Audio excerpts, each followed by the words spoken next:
नमस्कार, सत्यकोजारा न्यूजमध्ये आपले स्वागत आहे। नगरपंचायत गोरेगाव येथे प्रधानमंत्री आवास योजनेअंतर्गत कार्यारंभ आदेश व अतिक्रमण धारकांना पट्टे वाटपाचे कार्यक्रम आमदार विजयभाऊ रांगडाले यांच्या हस्ते पार पडले। यावेळी गोरेगाव नगरपंचायतचे माजी अध्यक्ष आशिष बारेवार उपस्थित होते। पंतप्रधान आवास योजनेअंतर्गत आज DPR 1, 2 आणि 3 च्या माध्यमातून 813 लोकांच्या घरकुलांचे पट्टे व वर्क ऑर्डर देण्यात आले आहे। DPR 3 मध्ये 371 लोक लाभार्थी ना घरकुल मंजूर झाले आणि त्यापैकी जवळजवळ 300 लोकांना आज पट्टे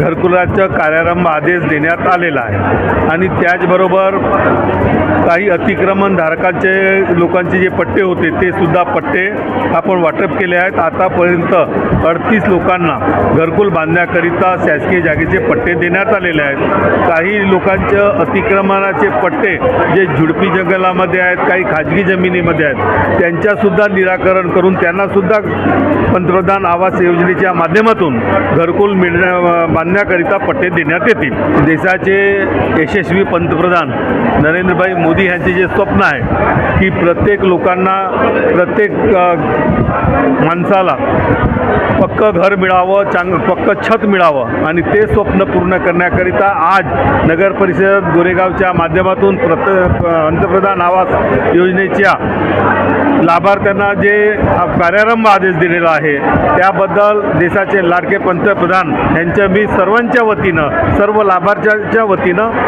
आभार मानतो आहे। आनंदाची बाब आहे। गोरेगाव नगरपंचायत क्षेत्रामध्ये आतापर्यंत जवळपास 813 लाभार्थ्यांची निवड झाली, त्यांना घरकुल मिळालेलं आहे। त्यामधून तिसऱ्या DPRच्या यादीमधून 371 लोकांचे घरकुल मंजूर झाले होते। त्यामधून 300 लोकांचे आज वर्क ऑर्डर वाटप आपल्या क्षेत्राचे लाडके आमदार विजयभाऊ रांगडाले यांच्या हस्ते इथं वाटप करण्याचा कार्यक्रम नगरपंचायतीने ठेवला होता। तिथं या कार्यक्रमामध्ये 5 लोकांना पट्टे देण्यात आलेले आहेत आणि जवळपास 300 लोकांना कार्यारंभ आदेश देण्यात आलेले आहेत। ही खूप मोठी संख्या आहे।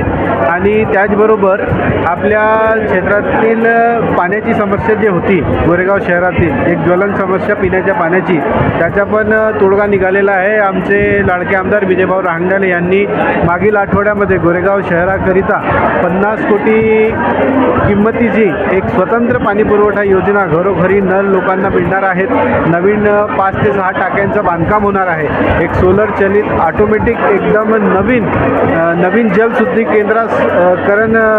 केंद्रासह ही एक चांगली योजना आमच्यासाठी मंजूर करून दिली। त्याबद्दल माननीय आमदार विजयभाऊ रांगडाले, क्षेत्राचे खासदार सुनीलभाऊ मेंढे यांनी देशाचे पंतप्रधान व राज्याचे मुख्यमंत्री सगळ्यांचे आभार। आणि नरेंद्र मोदीजी यांच्या नेतृत्वात सगळ्यांना आज घर मिळालेलं आहे, पिण्याचं पाणीही लवकरच मिळेल, यासाठी सगळ्यांचे आभार मानतो आणि सगळ्यांना अभिनंदन व्यक्त करतो।